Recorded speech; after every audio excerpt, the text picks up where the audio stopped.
We still do 7 NUFC Matters show a week for free. But if you want to help support NUFC Matters, then there are a few ways of doing it. Hit the like button on each live broadcast and video. This helps the channel grow. Hit the subscribe button and select the all notifications bell so you don't miss a single show. If you want to help us financially, then you can join the channel using this button with the membership starting at $1.99 a month. Or you can drop us a donation in the chat using a super sticker. We're also looking for sponsors. If you'd like your brand advertised on the flyers for the show and featured during the ad break, then email John at nufcmatters.com to arrange today.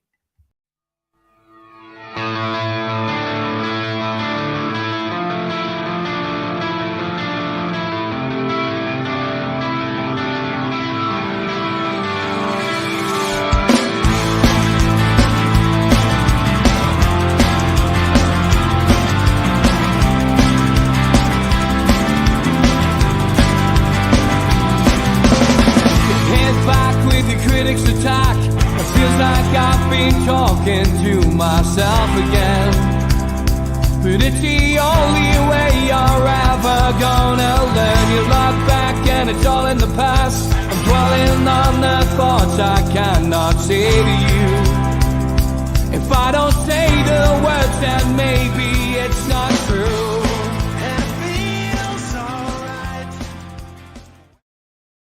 Good afternoon. Welcome to NUFC Matters Talk of the Toon with me and Sid. Rob will be joining us halfway through the programme. Good afternoon, Sid. Hello, Steve. How are you doing? Good, mate. Good to see you. International weekend, of course, so no game to talk about today to start with. But England, played Brazil. Of course, they play Belgium tonight. Rather a damp squib, that game of the weekend, Sid. Yeah, it was. Wasn't exciting, was it?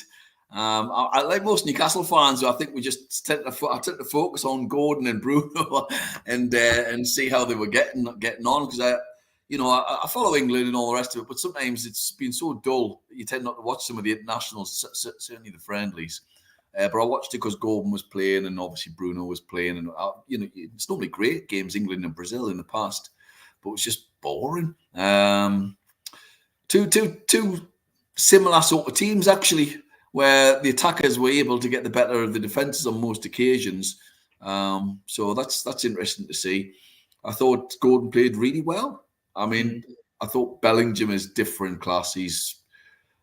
There's a real shout that he'll win Best Player of the Year and Best World Player of the Year this year. He's absolutely sensational. He's just a proper, genuinely world-class footballer. He's got everything about him. Whereas in the past, I think with England have seen midfielders who've been looked world class for their teams, for their own teams, and not really ripped it up at international level. I'm thinking of Steven Gerrard in particular, who I don't think anybody could say wasn't one of the best midfielders that the Premier League's ever had. And he's done it on European football stage as well. I mean, he almost single-handedly won the European Cup or Champions League, but never really did it for England. Didn't make you think, oh, he's sensational, Bellingham looks like that. He looks like he's got everything.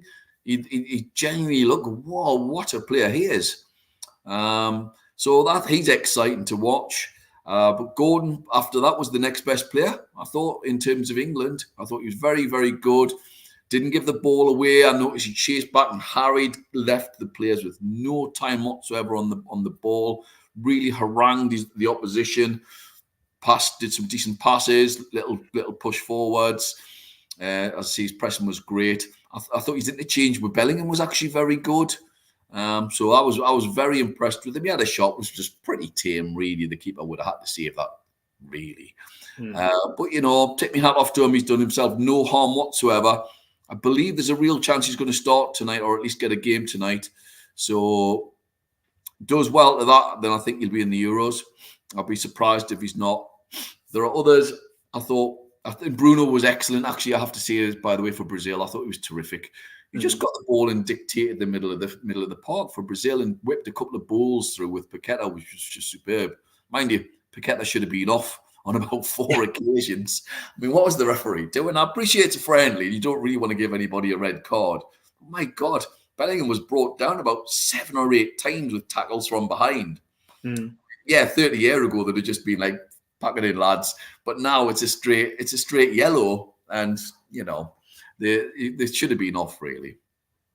They linked up quite well, him and Paqueta. I mean, obviously it was Yeah. Paqueta who Newcastle were originally interested in signing. Apparently, I've seen a few Newcastle fans saying, it's a pity we couldn't persuade him to come and sign for Newcastle, still, because he would, he would team up well with Bruno in the middle.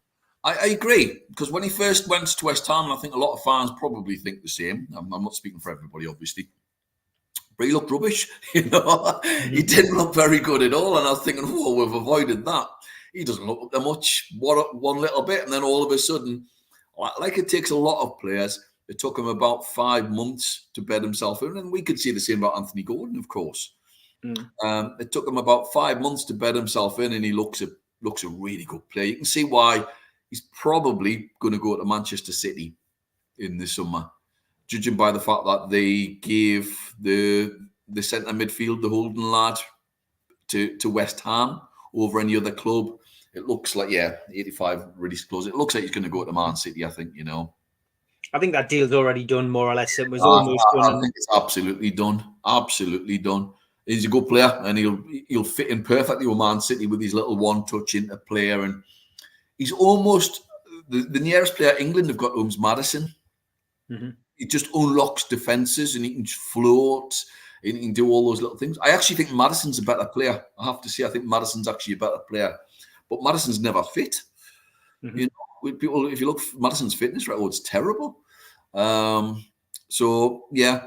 player. The type of player Newcastle desperately need to go and buy in the summer. And as we're led to believe, of course, Eddie Howe wanted to get the Maddison deal over the line and thought he'd had it, didn't he? Yeah. Only for Ashford not to really do his job. Mm-hmm.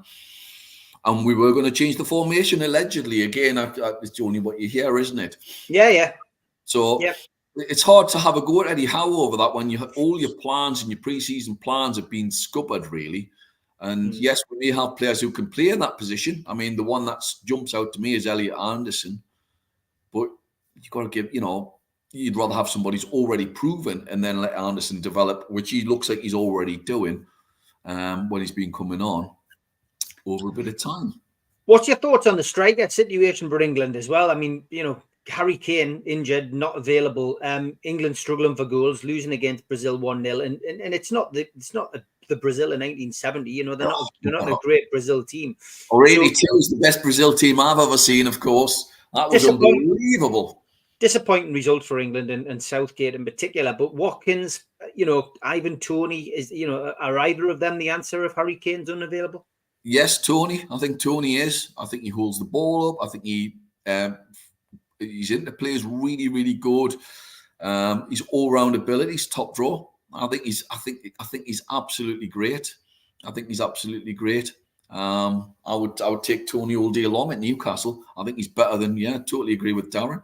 I think he's definitely better than Watkins. Watkins is a super player, don't get me wrong. He would do a really good job at Newcastle as well with getting behind the back lines. He's that sort of striker. Toney's a more complete player, an all-round player. If we're talking in past type styles, you'd probably talk about Watkins almost being like an Andy Cole, get behind the front man and sort of whip in and score in the box, where, as I say, Watkins is your more all-rounded sort of centre forward. I think he's got a little bit more about him. Not that either of them are bad, may I add.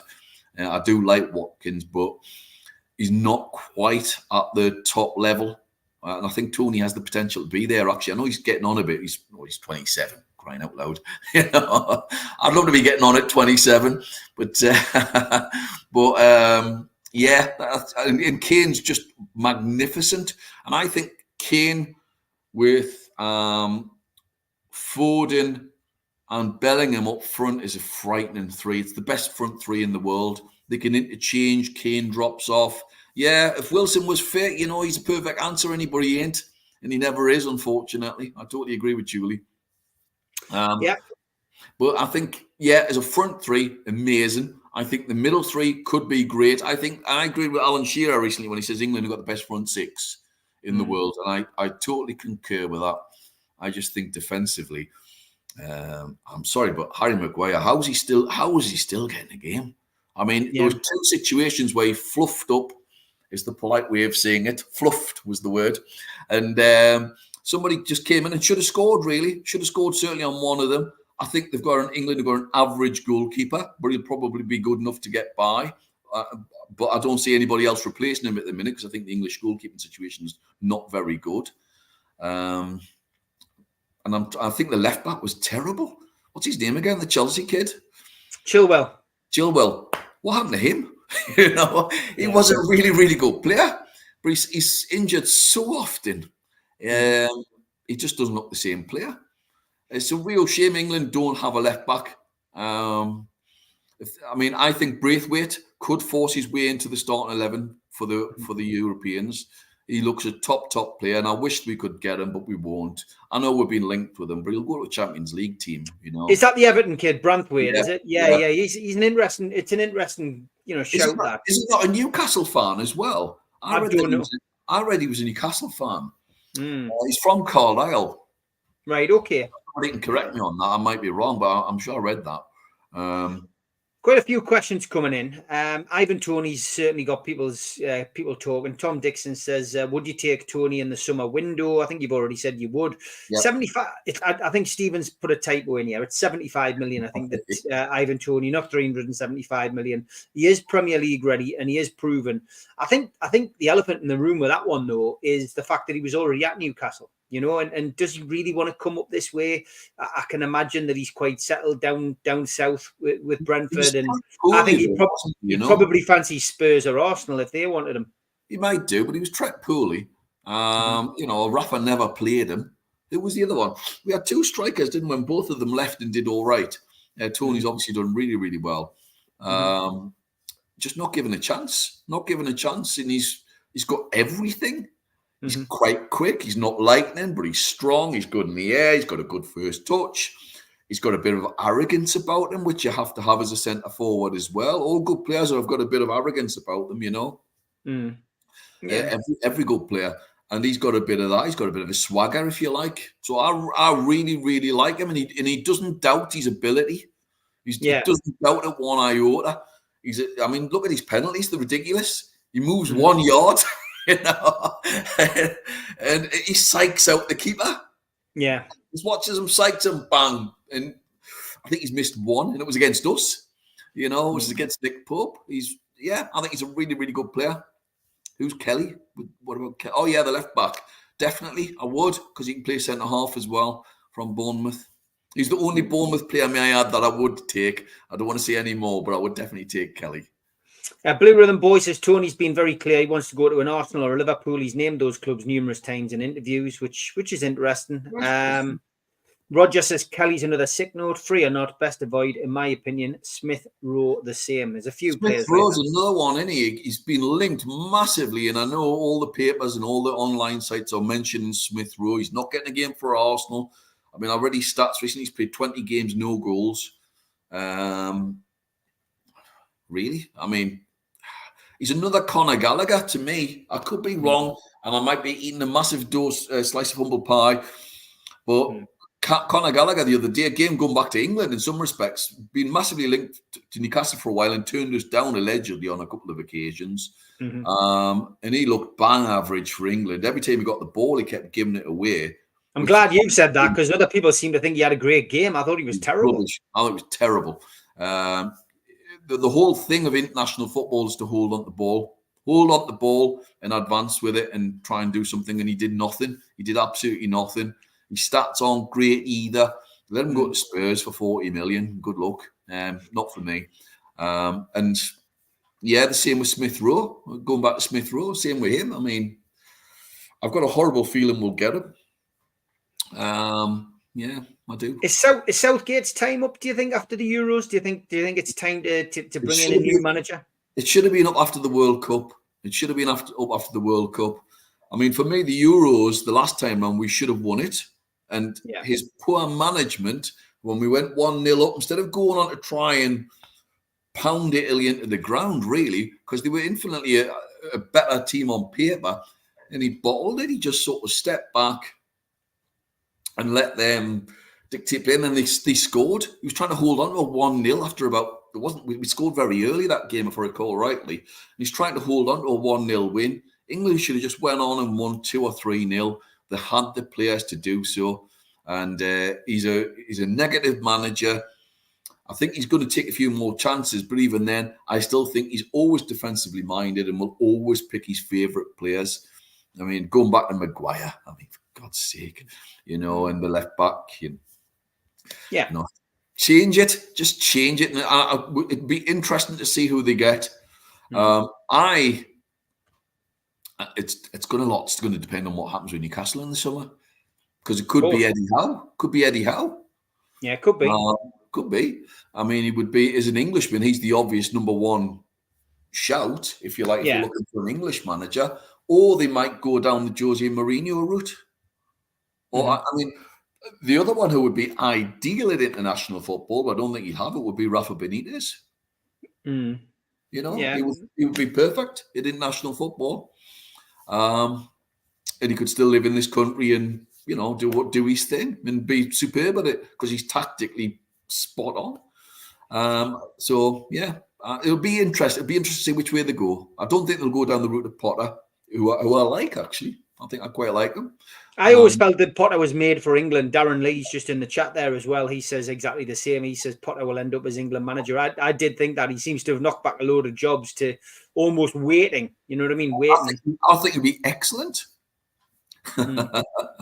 Yeah, to keep Eddie Howe away from it. Taylor, good afternoon.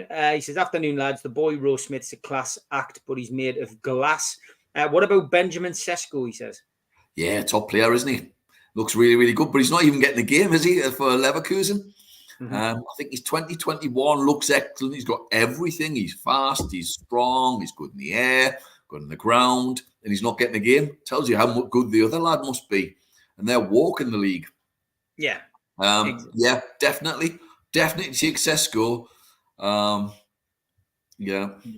Sid says trademark of a Southgate England team is to try and hold a lead and sit back instead of going for the jugular. I just think they've gone stale, and I've said this on the Northeast Footy Brekkie show in the last couple of weeks as well. I just think we missed the boat with the semi-final and the final that Southgate got us to, and I think now we're in a transitional period again. I think he's finding it difficult to play Foden and Bellingham in the same team. And I think that's almost like his Gerrard Lampard moment. And I just think that's where we're struggling a little bit. And when Kane's out of the team, because the whole England team is set up for Kane to score goals, it's difficult for somebody like Tony or Watkins to come in and adapt to the similar kind of style, because they're not Harry Kane. So it's a combination of things which are making things awkward for England. And again, in a lot of ways, you've got an aging back four. Your best players are Kyle Walker, Kieran Trippier, and Harry Maguire is always going to be an ever present under Southgate, and those players are all knocking on a bit, So really, with the exception of your goalkeeper, which seems to be your strongest position, because you've got Pickford, much to the malign of Newcastle fans. You've got Aaron Ramsdale, who's done okay, and you've got Nick Pope when he's not injured. You've got probably 3 or 4 decent keepers who could all step in between the sticks. None of them world class.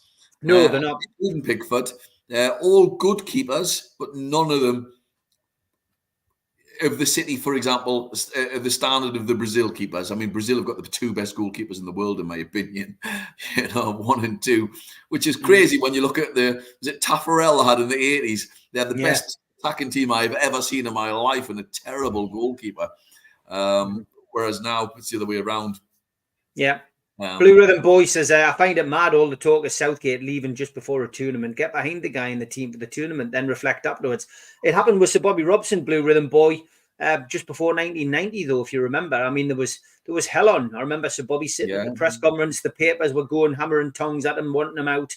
And we got to the semi-finals, and had it not been for, misfortune against the Germans, England would have gone through, and the rest could have been history. Could have been dancing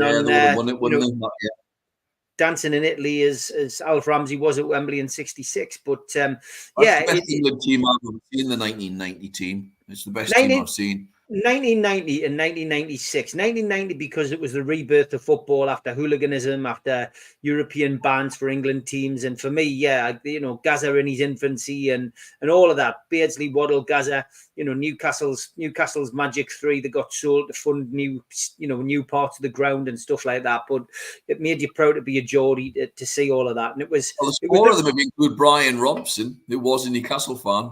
It was just the reboot of football, though, wasn't it? And it was including Stevens, Trevor Stephen. Yeah, of course, he was a Berwick lad, wasn't he? And you had the rebirth of football. It was as simple as that. That's why 1990 holds a close place in our heart. And then 96 was almost.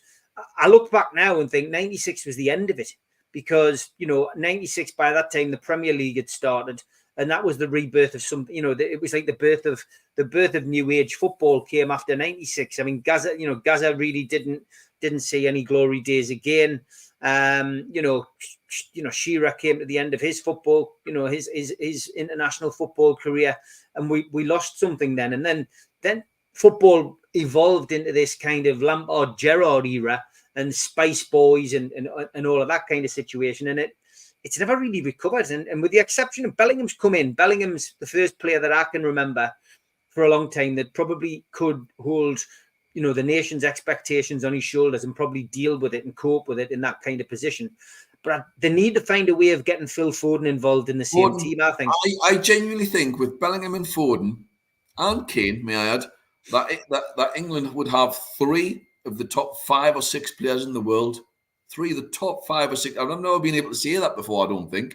3 of the top 5 or 6 players in the world playing for them. I mean, Foden is that good. Just let him play anywhere. Give him a free role to just go wherever he wants. We saw what he did against us earlier on this season. He was unplayable. He just ripped us apart as a player. He was unbelievable. And I think he's got that in him virtually every game whenever he wants. Yeah.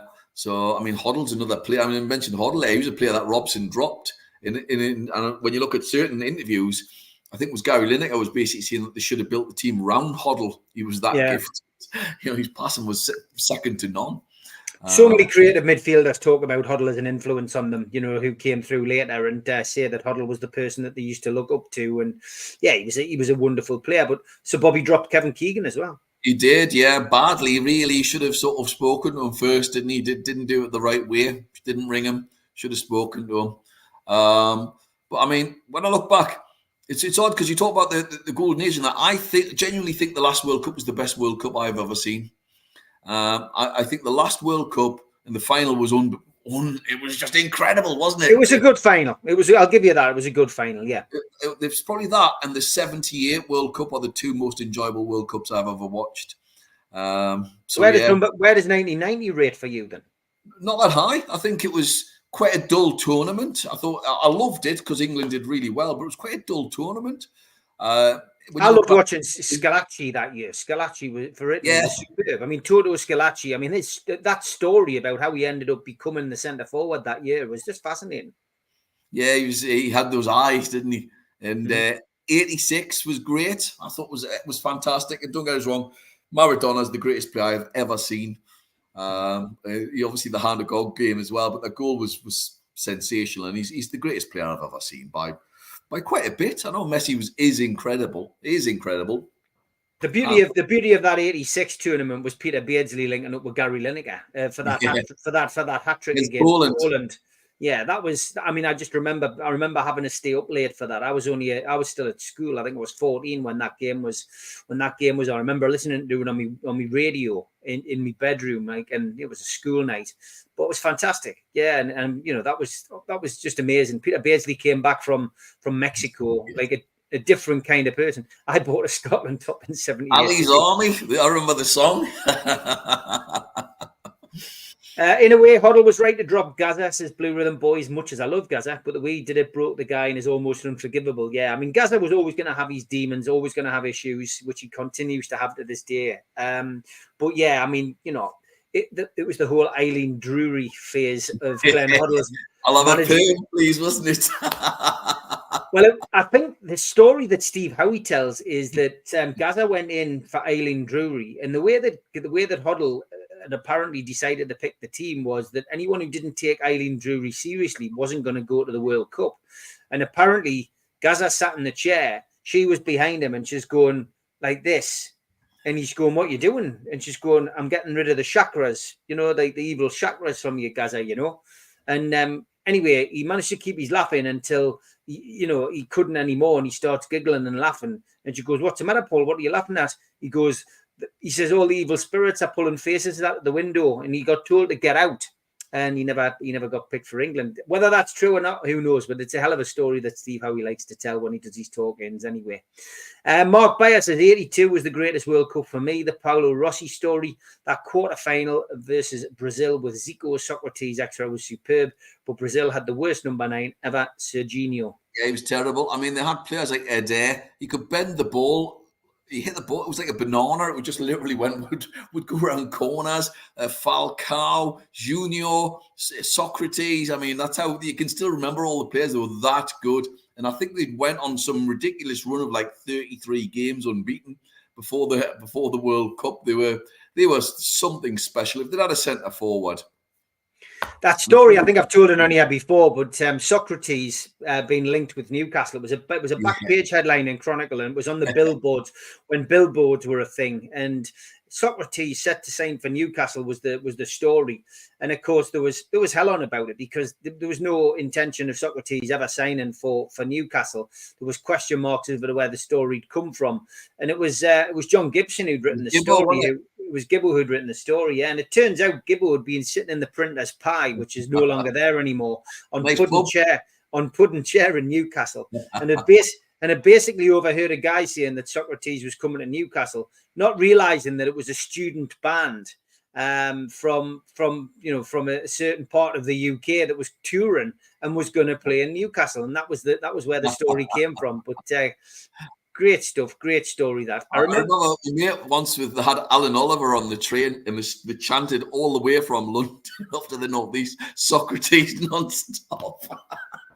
Unbelievable. Sorry, lads, it wasn't me. Gary says, I remember Huddle and Waddle on top of the pops, but we do a bit of music on this show. He says, maybe Rob will review the album. Dear God. Diamond Lights. Wasn't a bad song, actually. It was all right. Was there an album, though? I don't know if there was an album, but it was not a bad song. It wasn't terrible. It was better than Head Over Heels by Kevin Keegan. Better than the Anfield Rap. Oh, I like that.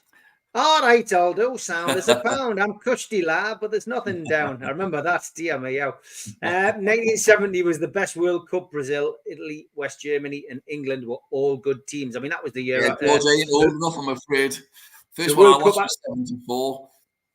That was the World Cup was that the World Cup where Bobby Moore got arrested? Yes, in Mexico for shoplifting, which he didn't do, apparently. It was all set up, wasn't it?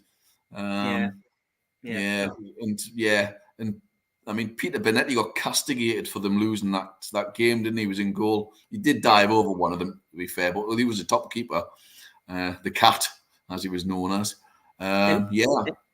Ian as well said, surely 66 was the best World Cup. Well, neither me or Sid were alive then.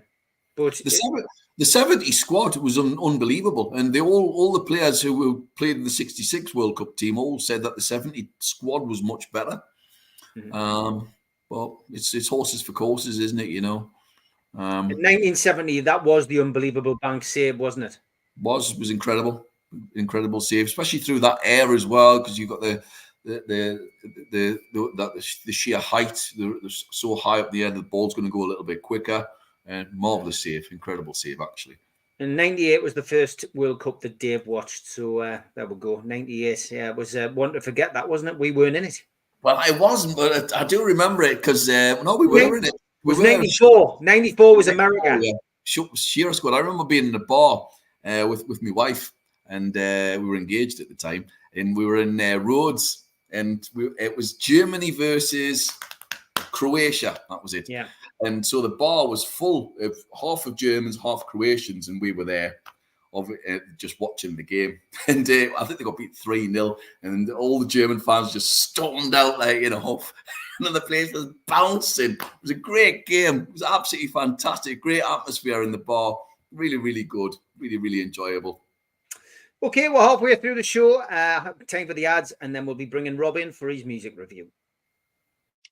A big thanks to all our sponsors, Skips and Bins. Go to their website, skipsandbins.com, email inquiries at skipsandbins.com, or telephone 0800 25 45 25 3, easy contract free and pay as you go waste collection.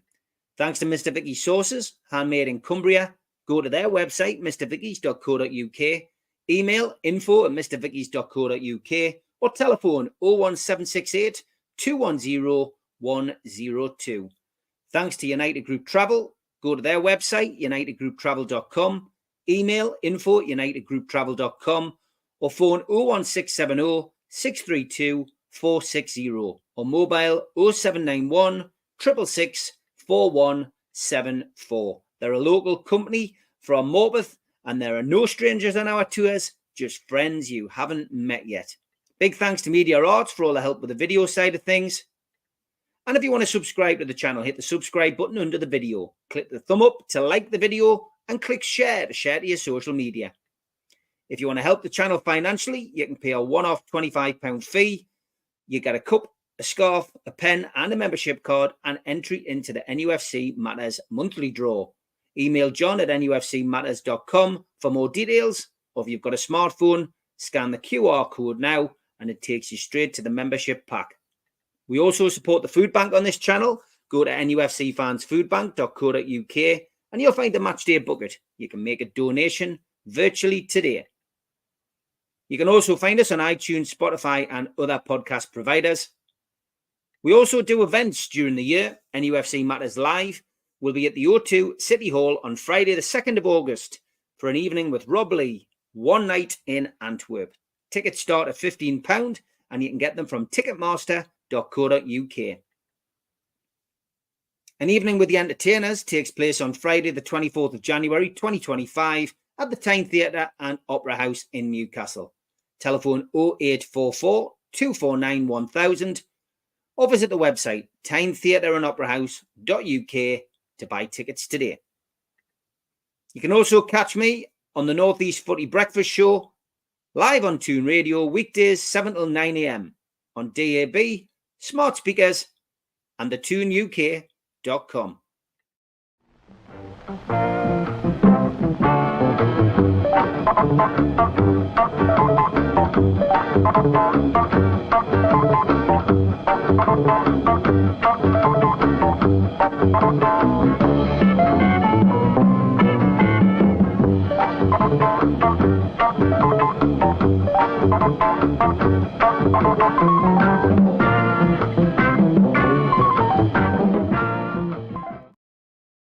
And it's good afternoon to Rob from Give Up the Ghost UK. How are you, Rob? I'm good, Steve. How are you? And how are you, Sid? Very good. Yourself? I'm really, really well. Yeah, it's just moved into our house, so still unpacking, still busy, but we're getting there. Good stuff, mate. You got your record collection behind you as well. Some of it, yeah. I was just watching, you were talking about music songs for footballs. Just found this in my collection. Squeeze, Charlton Athletic. What's that? Yeah, Down in the Valley, CD. So, yeah.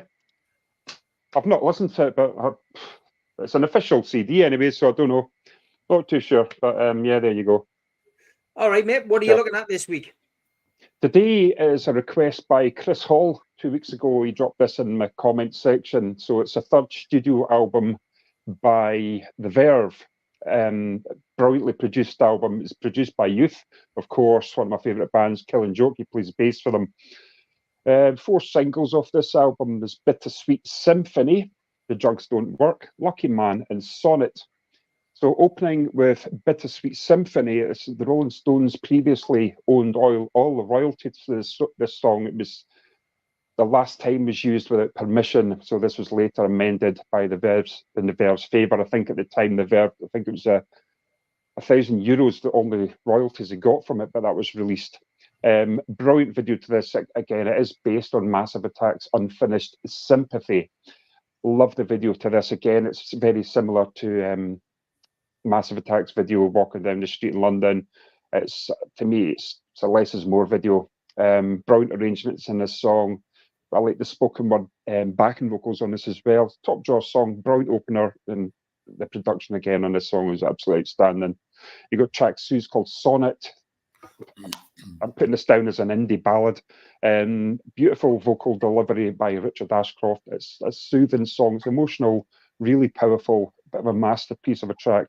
It's very sort of sentimental. It's a good story to the song. So, tugs at the heartstrings for me. Then you've got The Rolling People. It's a psychedelic rock feel on this one. I think it's about drug life and drug culture. Nice reverb on the guitar parts on this one. It's not radio friendly. It lasts for over 7 minutes. Quite a good punchy song. Really nice wah-wah effects on this. I love the wah-wah effects on guitars. Brilliant song. Really like it. And of course, you've got The Drugs Don't Work. Again, it's a slow song, sentimental song. It reminds you of Chicago's If You Leave Me Now, and I was listening to it. It's just parts of it I was picking up. And you'll remember that classic in the 70s, If You Leave Me Now. This is a #1 single. It's a hopeful song, really strong lyrics, beautifully delivered again by Richard. Track 5 is Catching the Butterfly. Really like the bass runs on this one. It's got a bit of a Radiohead feel, I think. So basic standard indie drumming, which is what happened with a lot of these indie bands. It's quite a trippy intro. It's got a live jam feel to it. Very good experimental song. It's quite good. You've got track 6, Neon Wilderness. It's again a hazy, trippy, foggy atmosphere feel in this song. I'm not keen on it. I think it's a bit of a filler, but it sounds like a bit of a demo it was just put in. Space and Time, next #7. It's sort of like a warm Zen feel again. It's nice acoustic guitar and nice slide playing with added distortion. Really nice drumming, and it's quite soft. Sung with heart and passion. I think this is my favourite song on the album. Really good song. Space and Time, it's called. You've got track 8, Weeping Willow. Really good bass on this one again. There's a lot of texture and lead guitar on this, various effects, a moody vocal delivery. It's a good positive outlook and life song. It's very memorable lyrics if you look back and reflect on life. You've got Lucky Man. It's another single, track 9, acoustic opener again. So like a bit of a blues feel, electric parts, lead guitars, bringing the song to life. Brilliant video. It's like a jam session in a studio flat. It's again inspirational, inspiring lyrics in this song. It's a good song. Love the video to it. Track 10 is One Day. It's a nice Hammond organ on this one. It's a song about validating the past situations, emotions, conversations, and I think it's about Nick McCabe, where they had a fallout. It's quite publicised. There's a rift between them, Nick and Richard. Life's too short, so they say. You got track 11. It's a dancey, it's a bit indie dancey, trippy again. Good vocals, mood swing feel to it. It's a good chorus, nice harmonies again. Again, if you picture this, it's like a city at night with the lights, that sort of red and glow, the traffic. It's got a bit of a vibe to me for that. So outlook. Then you've got Velvet Morning. It's acoustic opener with slide in the background, nice bass, simple ride and snare drum work. Picks up randomly, it drops the pace when you least expect it.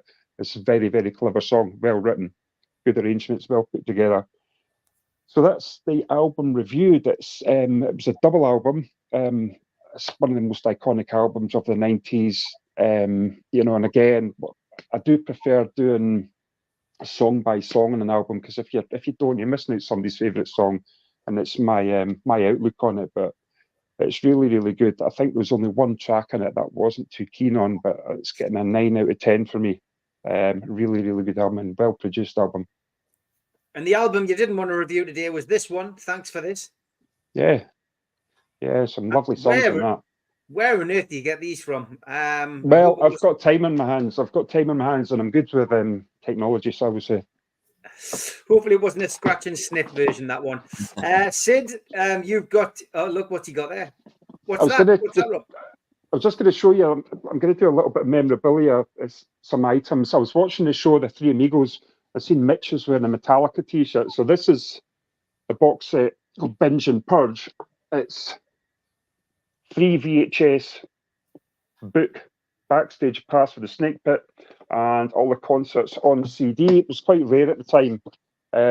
Just a nice bit of memorabilia. And just seeing Mitch's t-shirt reminded me of Metallica. And yes, I still do have a video recorder. So yeah, it's just nice to show. Fantastic. All right, good stuff. Sid, what are you bringing to the table this week? Is this So that's my signed copy of Foxtrot by Genesis. Ah, there we go. There's the actual album cover. Yeah. So yeah, it's just a great album. Came out in 1972. It's the first album I ever got into by Genesis. I always wondered about them, and when I got the shop, obviously I got a load of the albums in. I thought, well, I'll give it a try, and it just blew my mind. It really, really did. I was a huge Roxy fan, so I was always into the sort of weird, arty glam rock stuff. But then I thought I'd give this a go, and it's the classic Genesis lineup for me. You've got Peter Gabriel on vocals, Steve Hackett guitar, Phil Collins, brilliant drummer, Tony Banks keys, and Mike Rutherford on bass and electric guitar as well. Just superb. There's only about 5-6 tracks on it. It's really short in terms of the track numbers, but the album's about 50 minutes long. You've got, it starts off with the song called Watcher of the Skies, which is really dark.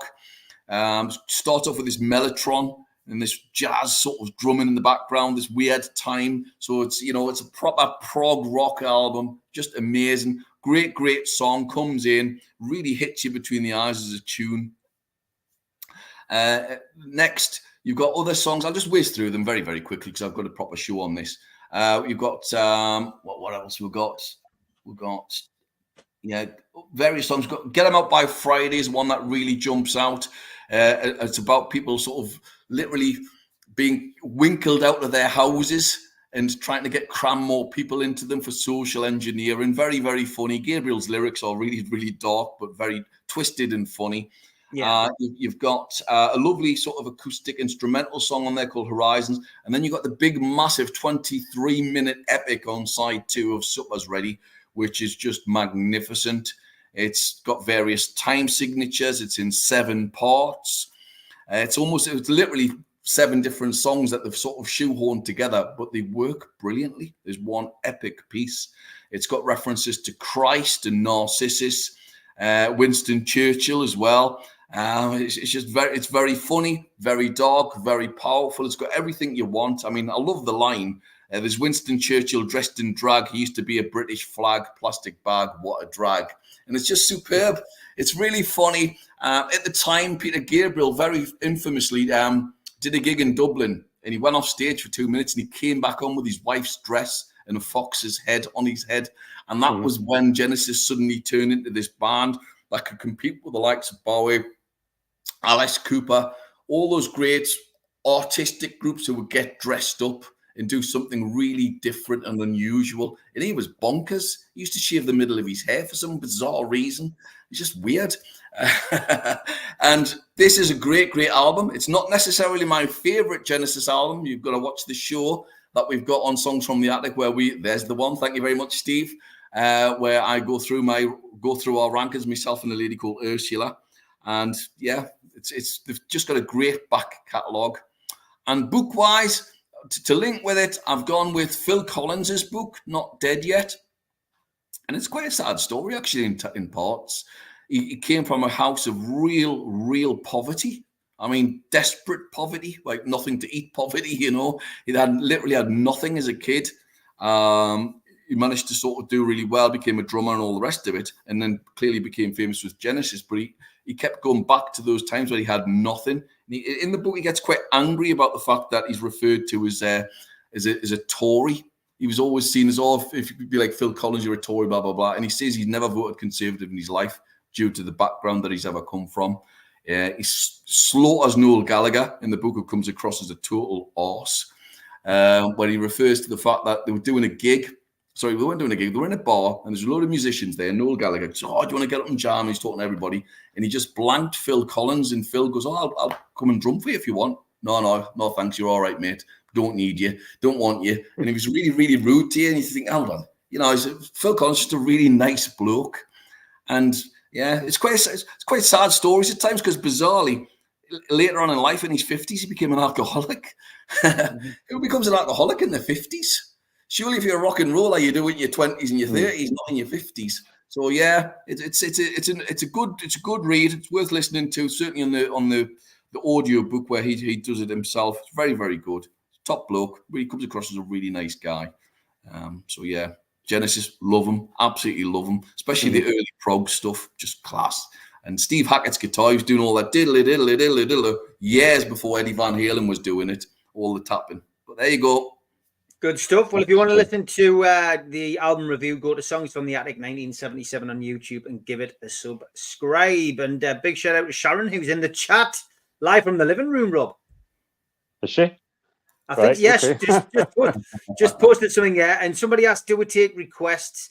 Yes, we do. And Mark Bayer says, does Rob have a particular genre he prefers? I've seen him do an NWA album, which I asked him to do. So I think he's quite varied. I'd love him to review some other old school hip hop stuff. So there you are, Rob. There's your next task. Okay. My genre is first wave British Gothic rock. That's me. It was sort of new wave, sort of Squeeze XTC, late 70s, and then 86 was our 77. Absolutely. Still the same. I've never changed. But yeah, I've got a very, very change. And like you say, it's all about learning. Genesis. I was in a band called Stiltskin, and Ray Wilson was singing with Genesis as well. That's what he did, yeah. But yeah, NWA, I loved that. I was listening to yesterday, Steve, again. Loved it. Give Eazy-E's solo stuff a listen. It's well worth a listen. Yeah. Eazy-E, his very first album was fantastic for me.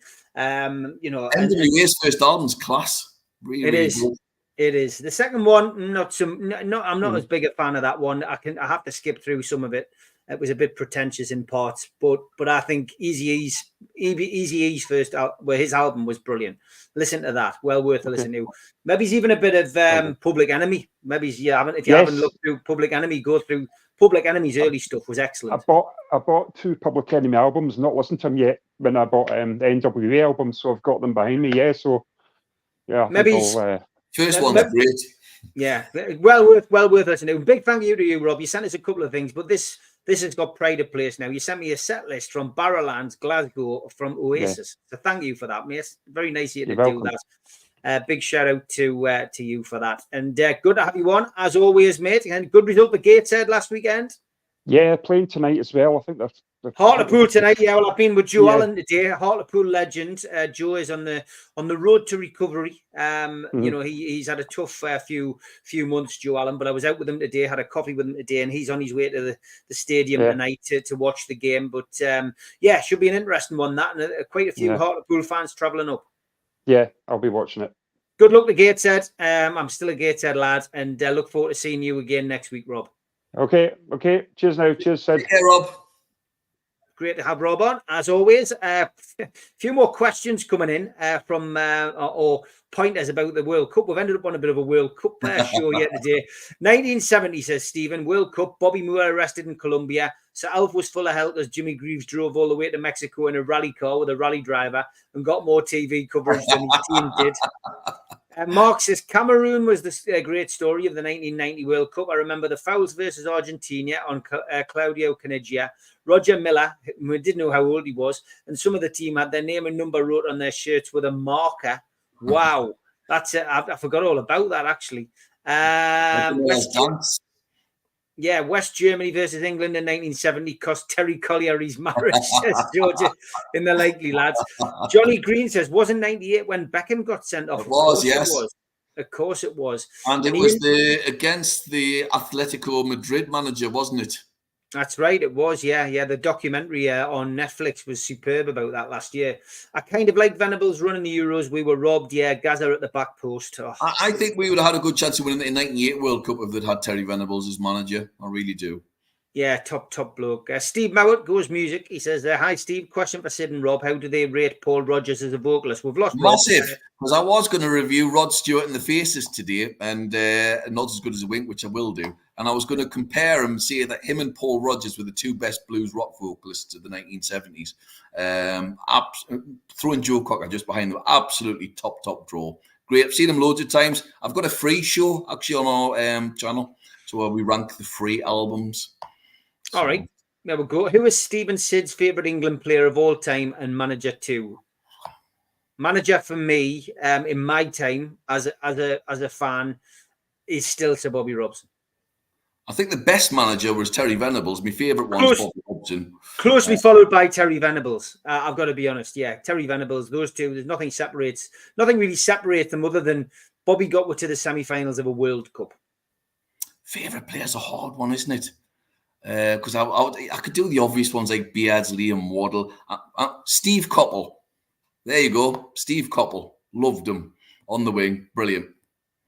The player that gave us the most joy was obviously, watching him play and develop over a sustained period was probably Peter Beardsley, 86 and 90.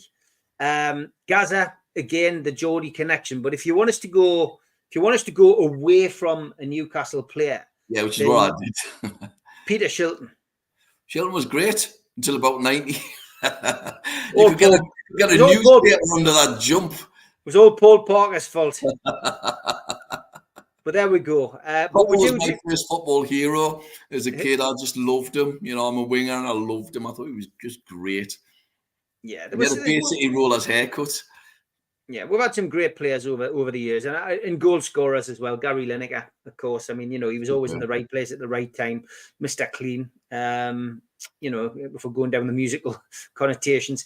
Do you take requests for album reviews? We do. If you want to leave a request underneath in the comments in the show, when the show is finished, Rob tends to pick them up from there. He always likes to see what comments people have got.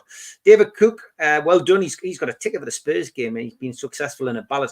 Remember the question around the City Hall for 3 days for Genesis tickets? Oh, the queue. Be the queue. Oh, the queue, right. Queue, we said question. Yeah, that's what he meant. Yeah, queue, yeah. So there we go. Phil Collins, a philosopher of our age, says Ian. Gabriel and Bush with Don't Give Up is a classic. Kate Bush, of course. It is. We all love a bit of Bush. And Darren Lee says, Kate Bush will appear because I've done a Kate Bush show. I absolutely love her. Yeah. Darren says, I agree. I think that's what made the 1990 World Cup great with the underdog. Yeah, because Bobby Robson was up against it as well at the time. Is it true that Gabriel left Genesis because he didn't like the commercial side of things? No, they were just, it was one of those things they were on the point of breaking up anyway. And he had a daughter. His daughter was ill, and and the others didn't treat him as well as they should have done at the time. And he wanted to go off and do other things.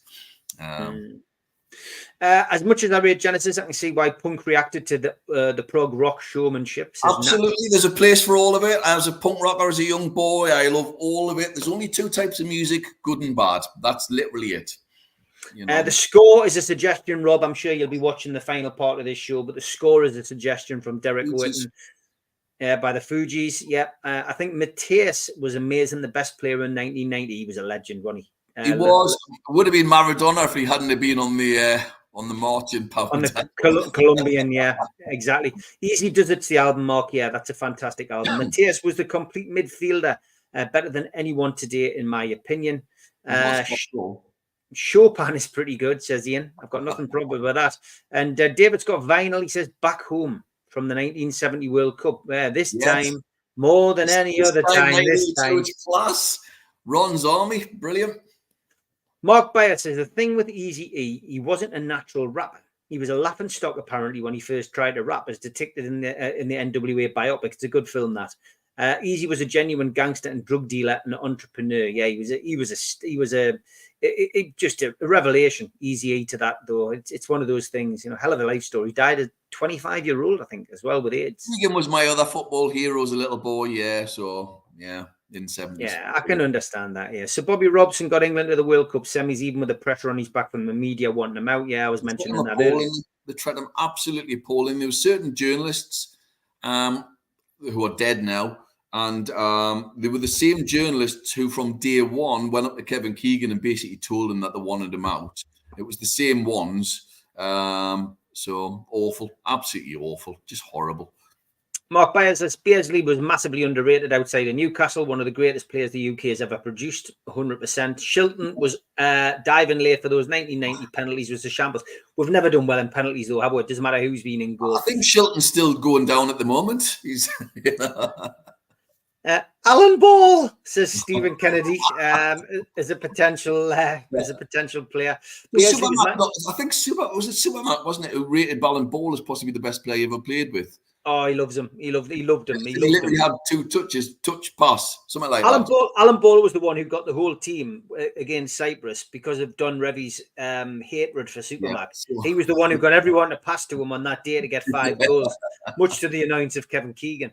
Beardsley, my favourite player ever. The ball looked tight to his feet when he dribbled. Genius. Best player we've seen at Newcastle. And what were the Mondays like? It was a great gig, Tom. To be honest, the support act in Spiral Carpets, I think we were all a bit shocked. I think walking up the queue, me and my mate Dave, who went to the gig, were like, Christ, look at the age of this crew, of this crowd, and then you realise how old you are when you're going to a gig like the Happy Mondays. Stereo MC stole the show. I mean, Mondays were great. Stereo MCs were brilliant though. Blew me ears off. But what a great set. Alan McGee is managing the Stereo MCs at the moment. And wow, just amazing. Fantastic. If you get a chance to go and watch the Stereo MCs this year, go and see them. You might, even if you don't like the music, they were excellent. In Spiral Carpets, it was, I think the shock was that the three band members came on with, you know, I don't know what I was expecting. They came on, musically they were sound, vocals sound, but they came on and they were like granddads. And I was thinking, wow, they haven't aged well compared to all of us. And they came on and they had two youngsters on with them, two young'uns playing. I'm sure whether they were related to them or what, I don't know. But musically sound, but a lot of people were critical of them. I enjoyed it. I enjoyed it for what it was, but it wasn't the Spiral Carpets I was going to see. I was going to see the 1991 Spiral Carpets, you know, and I think it was the way they were dressed. I think they come on wearing T-shirts and stuff like that, but they came on very formal. And right. I think that's what threw everybody a little bit, but musically sound. And if you get an opportunity to go and see, you know, the Happy Mondays, the Stereo MCs and in Spiral Carpets, go and do it because they're absolutely brilliant. Blue Rhythm Boy's going to leave a request in the chat. That's great. Thanks, Sid. Big of Bad Company. His latest solo album is class, he says. It is good. Apparently, he's had heart issues, I believe, over the last couple of years. I mean, I saw him about 5 years ago at City Hall. He was just saying it's the best venue in the world. He was sensational again that night. Just great. Yep, is Genesis really punk rock? Really? I don't know if that was what... We didn't say it was, did we? You know, I think you misread that. Yeah. I started listening to 1996 hip hop again. Tupac, Legend, All Eyes on Me, still one of my favorite albums. Maybe put that in the chat, Darren, and in the comments under the video. And Rob will pick that one up as well. Beardsley on the Shearer Lineker Richards podcast. Yeah, it was good. I watched it. Yeah. Did he talk about Newcastle? I haven't had a chance to do it yet. Yeah, he did. Did bits about it. He was spot on. It was really good. It was actually quite funny. It was quite funny. It was self-deprecating a little bit. Maybe it's too much. Yeah, he does that at talk-ins, yeah. Yeah. There's nothing wrong with that, but I know what you mean. I was surprised to see Stereo MCs are still going. I think they've made a bit of a comeback under Alan McGee. Would Beardsley do a pre-record podcast with you? I've asked the question. We will wait and see. You can go onto our channel to see one of the live shows that we did with them, though, which is amazing. Shannon and Ball was a great football show from the early 80s. Yeah, Mick Shannon and Alan Ball. Can I just say, because I've been asking the Gary Lineker show for ages to see what's the best sort of thing would you like to see come back at football? I want to see the Mick Shannon goal salute come back. I absolutely loved it. The windmill, the whole was brilliant, man. You know. Yeah. He played about 6 games for Newcastle. Yeah. Mick Shannon. I remember watching him. Yeah, he wasn't very good. He was well past his prime at that point, but he was a good player in his England days. I am going to go to this, I think, because Peter Hook is... I've seen the Peter Hook a few times. He's very good. In fact, his audio books are great. I've got a picture of me and Peter Hook somewhere. I'll have to share it sometime. My mates are supporting him that night on the farm.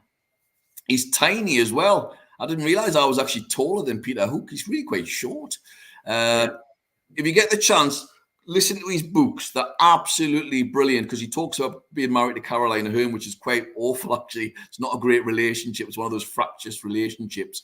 But his books are brilliant, really funny, dark, just top notch. And he does the audio books because I asked him to do the audio book on the last one and he told us where to go first of all. And then he's went and done it. And it's great. It's really, really good. Really, really good. Excellent listen. Okay, we've got 1 minute to look ahead to the West Ham game. How do you think that's going to go, mate? At the weekend? Tough game because they're a good team. They've got some players I really like. Bowen, I really particularly like. I actually think Bowen. I think Barnes is our equivalent to Bowen. I can see them almost as parallel sort of players. Not top level, but both very, very good and will score goals. So he's a threat. Lascelles back for Botman, that's good. Obviously, Botman's going to be out for a long time now. I don't want to see Sean Longstaff anywhere near the starting 11. I want to see Elliot Anderson starting in place of him now. He's had 2 extra weeks to train, so I want to see Elliot start. And I want to see Miley come on and replace him after 60 minutes when he's done his time. And I don't want to see Sean Longstaff start unless he's fully fit, which he's not. So let him get fully fit, give him an operation, or do whatever you have to do. But I don't want to see Sean Longstaff start. I think it'll be a tough game. Score 3-2. God, still not what your heart can take it. Thanks, Sid, as always, and thanks to Rob. Thanks to everybody in the chat. Always a bit different this show, so make sure you join us on a Tuesday afternoon. It's always slightly earlier, and hit the subscribe button. We are actually only about 500 subscribers away from the capacity of St James's Park as it stands at the moment. So if you haven't already, share the channel, let your mates know. Copy and paste it, send it in your WhatsApp groups, whatever, and just ask people to subscribe. It is free. We do 7 shows a week. It would be nice to hit the capacity of St James's Park with subscribers before the end of the season. But thanks everybody for tuning in. Sid, we will see you next week. Take care, mate. Take care, folks. Bye-bye. Thank you.